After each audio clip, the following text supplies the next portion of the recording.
Italy کا ایک بادشاہ حکومت اور دولت کے گھمنڈ میں غریبوں سے بات کرنا بھی برا جانتا تھا، اس لیے اکثر لوگ اسے ناپسند کرتے تھے۔ ایک دن یہ شکار میں کسی جانور کے پیچھے گھوڑا ڈالے اتنی دور نکل گیا کہ نوکر چاکر سب پچھڑ گئے اور بادشاہ اکیلا رہ گیا۔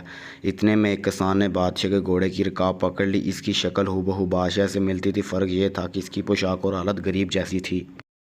اس نے بادشاہ سے کہا، میں 3 دن سے حضور کی ڈیوڑی پر بھوکا پیاسا چلا آ رہا ہوں مگر کوئی میری فریاد نہیں سنتا۔ بادشاہ نے غریب کو میلے کچیلے کپڑوں میں دیکھ کر یہ کہتے ہوئے آگے بڑھ گیا کہ میں ذلیل آدمیوں سے بات نہیں کرتا۔ غریب کسان پھر اس کے پیچھے پیچھے چلتا رہا، یہاں تک کہ بادشاہ ایک تالاب پر پہنچ کر گھوڑے سے اترا، بھاگ دوڑ ایک درخت سے اٹکائی، تاج اور کپڑے اتار کر ایک طرف رکھے اور نہانے کو تالاب میں اتر گیا۔ یہ تالاب ایسے نشیب میں تھا کہ نہانے والے کو اوپر کا آدمی نظر نہ آتا تھا۔ جب بادشاہ تالاب میں اتر چکا تو غریب کسان نے اپنے کپڑے اتار دیے، بادشاہ کے کپڑے پہن کر تاج سر پر رکھ لیا اور بادشاہ ہی کے گھوڑے پر سوار ہو کر رفو چکر ہو گیا۔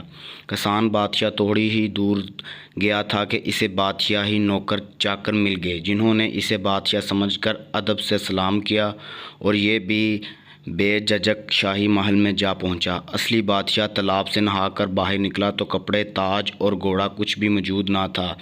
بہت گھبرایا مگر اب کیا ہو سکتا تھا۔ ناچار غریب کسان کے میلے کپڑے پہنے اور کئی دن تک فاقے کرنے اور بھٹکنے کے بعد شہر جا پہنچا۔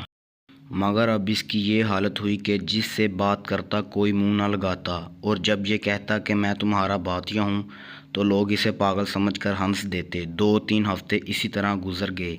جب اس پاگل کا قصہ بادشاہ کی ماں نے سنا تو اسے بلوا کر اس کے سینے پر تل کا نشان دیکھا، پھر اس کی سچائی کی تصدیق کی۔ کسان نے اصلی بادشاہ کی یہ حالت دیکھ کر کہا، کیا تم وہی شخص ہو جو دولت اور حکومت کے گھمنڈ میں غریبوں کی فریاد نہ سنتے تھے؟ اسی کی سزا دینے کو میں نے یہ سوانگ بھرا تھا۔ اگر تم وہ گھمنڈ چھوڑ کر رحم و انصاف کا اقرار کرو تو میں تمہارا تاج و تخت واپس کرنے کو تیار ہوں، ورنہ ابھی قتل کا حکم بھی دے سکتا ہوں۔ یہ سن کر بادشاہ نے عاجزی اور ندامت کے ساتھ اپنی غلطی تسلیم کی اور کسان اسے تاج و تخت دے کر گھر چلا گیا، جس کے بعد بادشاہ نے اپنی عادتوں کی اصلاح کر لی اور چند ہی دنوں میں نیک نام مشہور ہو گیا۔